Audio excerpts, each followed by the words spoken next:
Salut et bienvenue sur Odyssey Academy, la chaîne YouTube qui te forme, t'informe sur les voies et moyens d'accession à la liberté et l'indépendance financière, mais aussi et surtout au développement personnel de la jeunesse africaine. Si tu viens me découvrir à travers cette vidéo, je suis Mike Boukedi, propriétaire et fondateur du groupe Odyssey. Dans cette vidéo, je viens te parler, ou au moins je viens répondre à la question que toi tu m'as posée. Pourquoi est-ce que ton business ne marche pas?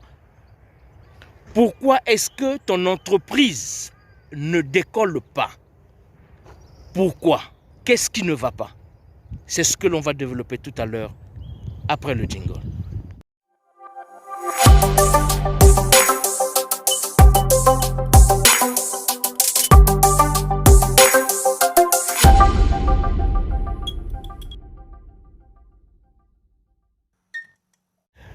Pourquoi est-ce que ton entreprise ne marche pas? Pourquoi est-ce que tu fais toujours face aux échecs? Il y a même un d'entre vous qui m'a écrit, qui m'a dit qu'il ne veut plus entendre parler d'entrepreneuriat parce qu'il a perdu de l'argent, parce qu'il a rencontré l'échec et cela l'a saoulé, cela l'a fatigué. Alors, je viens attirer votre attention. À vous qui êtes déjà en train d'entreprendre, à vous qui inspirez et aspirez à entreprendre, à vous qui désirez entreprendre. Il faut avoir l'esprit d'un entrepreneur. Avant de commencer d'entreprendre, il faut d'abord se munir, se vêtir de l'esprit d'un entrepreneur. Tu peux avoir l'esprit entrepreneurial, mais il faut avoir la base de l'esprit d'un entrepreneur. La différence entre l'esprit entrepreneurial et l'esprit d'un entrepreneur, c'est quoi? L'esprit entrepreneurial, c'est ce désir de vouloir entreprendre. C'est cette envie de vouloir se lancer dans l'entrepreneuriat, dans le business ou dans l'investissement. Maintenant, l'esprit d'un entrepreneur, c'est la capacité de pouvoir absorber, de pouvoir résister au choc de l'entrepreneuriat. C'est-à-dire déjà de pouvoir se relever quand tu es face à l'échec, de pouvoir recharger tes batteries quand tu es vidé de toute ton énergie. Quand tu viens, tu investis sur un marché, et puis quand ça tombe, quand rien ne marche, tu perds tout. L'esprit d'un entrepreneur, c'est de pouvoir recharger tes batteries. Donc, c'est avoir une ténacité spirituelle. C'est ça, l'esprit d'un entrepreneur. Ne confondons pas l'esprit entrepreneurial et l'esprit d'un entrepreneur. Alors, pour répondre à ta question, pourquoi est-ce que ton entreprise ne marche pas? Pourquoi est-ce que ton business ne marche pas? C'est tout à fait normal. C'est tout à fait normal. Tu n'es pas le premier entrepreneur, tu n'es pas la première personne à pouvoir commencer par la négation, c'est-à-dire à pouvoir commencer ta vie entrepreneuriale par des échecs. Beaucoup d'entrepreneurs, beaucoup de milliardaires, beaucoup de riches aujourd'hui ont commencé par l'échec. Donald Trump a commencé par des échecs. Bill Gates a commencé par des échecs. Ils sont nombreux qui ont commencé par des échecs. Maintenant, la différence, c'est quoi? Tu as commencé un business, un projet, tu as investi dans une entreprise et tu as heurté l'échec. Ta force, c'est de te relever. C'est de t'arrêter, de voir, d'analyser. Pourquoi est-ce que ça n'a pas marché? Je veux citer quelques raisons pêle-mêle. Ton entreprise ne marche pas parce que peut-être tu as un bon produit qui est dans un mauvais marché. C'est-à-dire, tu peux avoir un business de boutique par exemple. Tu vends des chemises de luxe. Des chemises, des belles chemises, bien cousues, des grands noms, des chemises de luxe. Mais ta boutique est dans un quartier précaire. Ta boutique est à ce que, dans un quartier, les quartiers comme on appelle communément en Afrique, à la cité. Et dans ta boutique, la chemise la moins chère, elle coûte 75 000 francs. Alors que les habitants de ton quartier, eux, ils se procurent leurs habits dans des free shops, par exemple, dans des friperies. Ils vont là-bas avec 2000 francs, il a une belle chemise, un bon pantalon, bref, il s'habille, il est bien. Mais toi, tu viens dans le quartier, tu implantes ta boutique, très belle boutique, des bons produits, le service est impeccable. Mais le prix n'est pas cela. Alors, quelle que soit ta communication, les gens ne vont pas quitter de la ville pour venir dans un quartier précaire pour faire des achats. Peut-être que ta boutique se trouve dans un quartier qui n'a pas une bonne réputation. Du coup, les gens aisés, les gens d'une classe moyenne ne vont pas effectuer le déplacement pour venir dans ton quartier. Ils ont déjà peur. On dit que tu vas dans ce quartier, oui, non, le quartier, déjà les routes ne sont pas bonnes, la réputation du quartier n'est pas bonne, il y a des braquages, il y a des agressions, il y a ceci. Ça, c'est un problème. Ça, c'est un problème. Ou bien, je veux prendre encore un exemple, si tu investis dans l'élevage, par exemple, l'élevage de poulets, tu peux avoir bien commencé. La première bande de 500, c'est parti. Deuxième bande de 1000, c'est bon, c'est parti. Troisième bande de 1500, tu arrives à un certain moment, tu perds tout.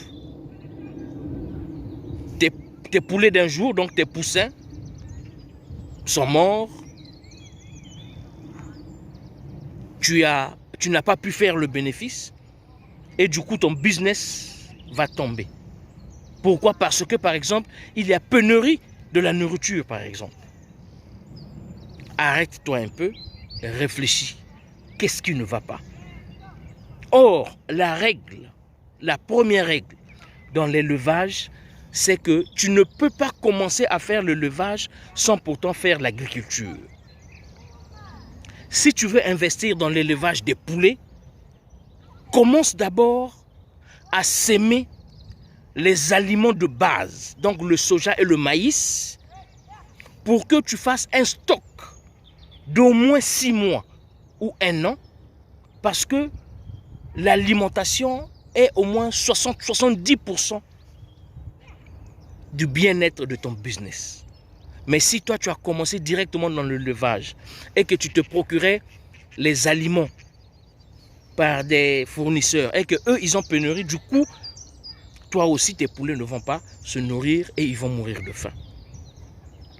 Ton business n'a pas marché, d'accord, mais l'esprit d'un entrepreneur, c'est de ne pas abandonner, c'est de s'arrêter, de voir qu'est-ce qui n'a pas marché. Tu peux être victime d'une trahison par un associé, mais c'est lui qui t'a bouffé de l'argent, c'est lui qui t'a menti, c'est lui qui t'a trahi. Mais toi, en tant que businessman, tu tires de leçons. Donc, le businessman, c'est celui qui tire de leçons de ses échecs. Les échecs sont là pour nous éduquer. Les échecs sont là pour nous inculquer certaines leçons. Il y a nombreux qui abandonnent des bons projets, qui abandonnent des bons business, des bonnes entreprises, parce qu'ils n'ont pas l'esprit d'un entrepreneur. Un entrepreneur, c'est comme une équipe de football qui va dans un match, qui vont jouer, qui vont perdre. D'accord. Quand ils reviennent, ils revoient la tactique. Qu'est-ce qui n'a pas marché?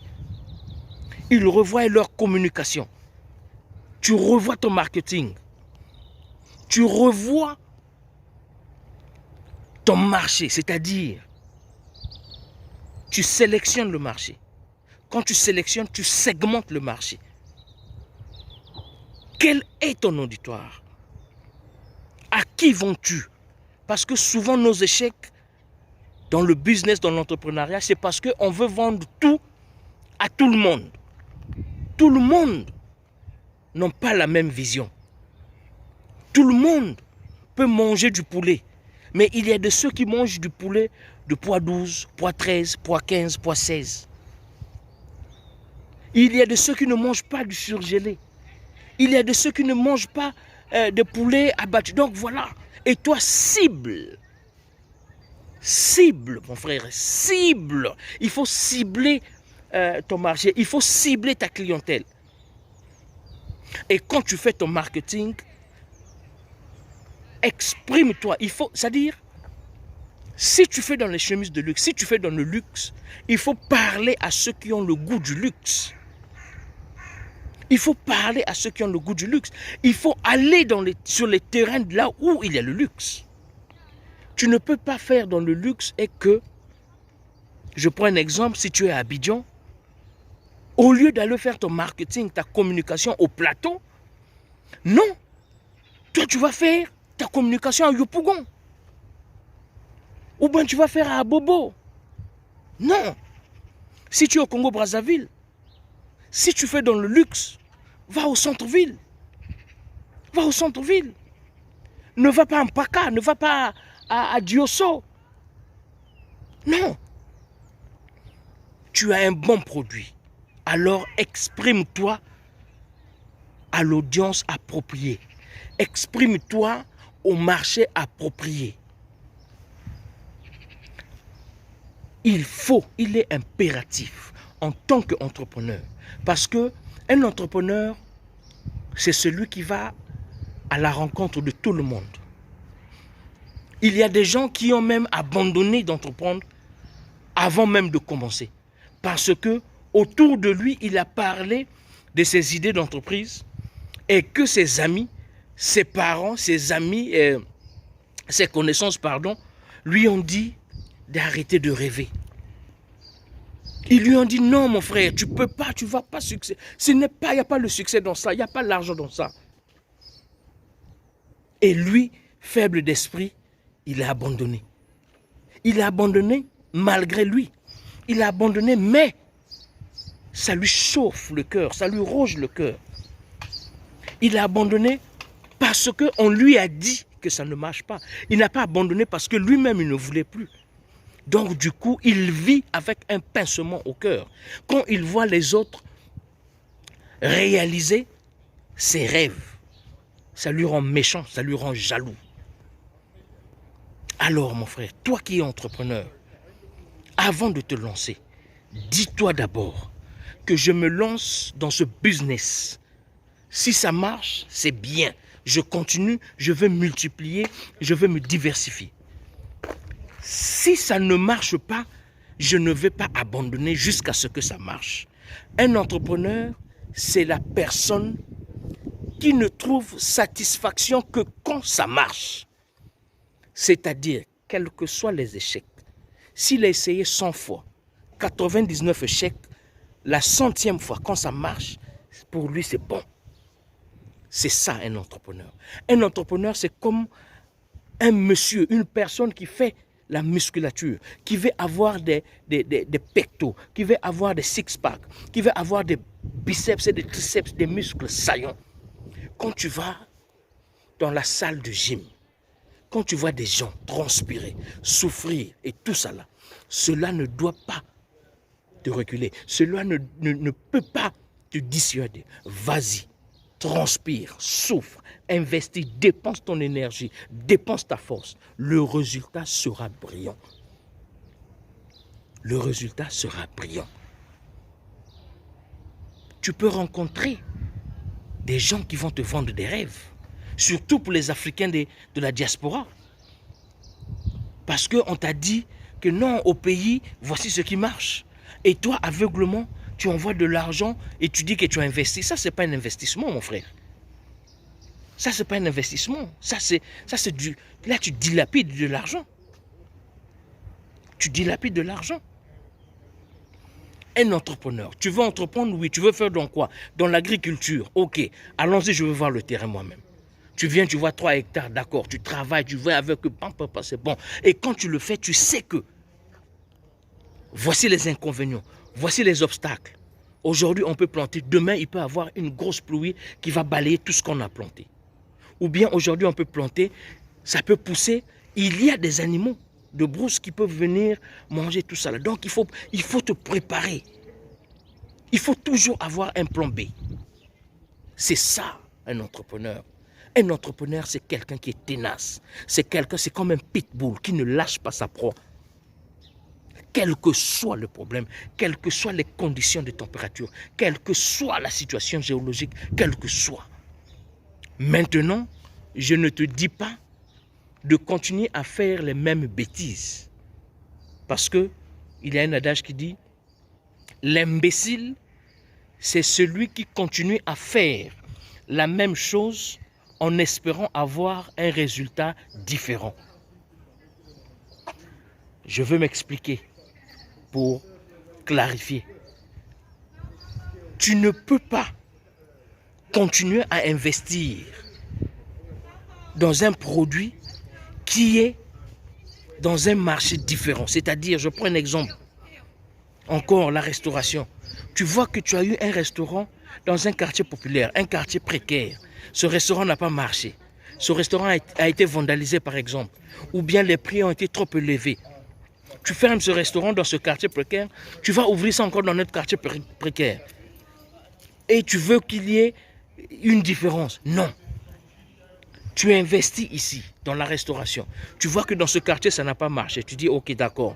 Je vais investir le même restaurant, je vais l'emmener dans un quartier où il y a au moins une clientèle. Où il y a une classe moyenne qui vont vouloir, qui vont accepter ce prix, qui vont accepter ce produit. C'est ça l'investisseur.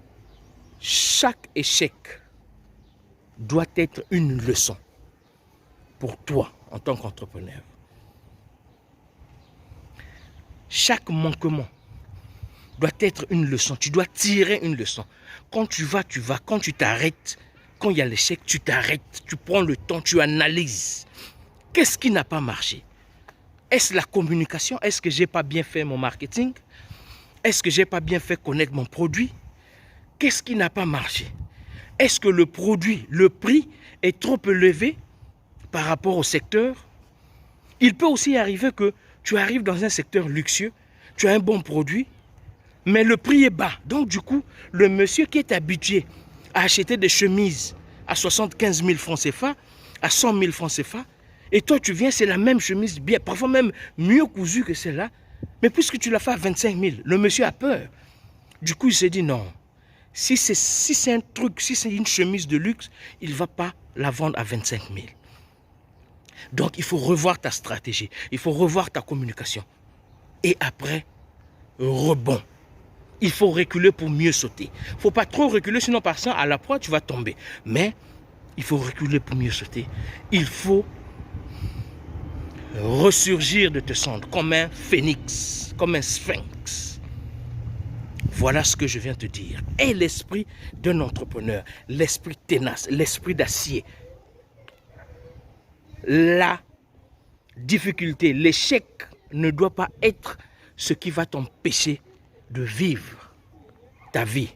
L'échec ne doit pas être ce qui doit t'empêcher de vivre ton rêve. L'échec ne doit pas être la raison qui va faire à ce que tu repartes au salariat, que tu ailles souffrir, que tu ailles travailler dur pour rendre quelqu'un d'autre riche. Car dans la vie, il y a deux choses. Tu peux travailler dur pour que toi tu sois riche, ou tu peux travailler dur pour rendre une autre personne riche. C'est sur ces mots, je te prends congé momentanément. J'espère que tu as été édifié, j'espère que cela t'a réveillé, t'a ouvert les yeux. Je vais te demander 3 choses comme d'habitude. La première des choses, c'est de t'abonner à Odyssey Academy, cette chaîne, si ce n'est pas encore fait. La deuxième des choses, c'est de me laisser en commentaire ce que tu penses, ce que tu veux, quel topic tu vois, si tu as une question. La troisième des choses, c'est de partager la vidéo. Partage la vidéo autour de toi parce qu'il y a des entrepreneurs. Il y a des gens qui ont essayé, qui ont rencontré l'échec et qui ont abandonné. Ils ont abandonné, mais ils ont ce goût amer. Ils veulent revenir, mais ils ne savent pas sur quel pied se lever. Alors dis-leur, fais-leur partager, envoie-leur cette vidéo pour qu'ils voient. Dans ce que j'ai dit, il y a au moins un point qui va le réveiller, qui va lui dire « Ah oui, c'est vrai que ça, je n'ai pas essayé, laisse-moi essayer. » Parfois, c'est le meilleur point. Alors, d'ici là, porte-toi bien. Je suis Mike Boukedi d'Odyssey Academy. Très très bonne journée, bonne chance et bonne progression. Ciao.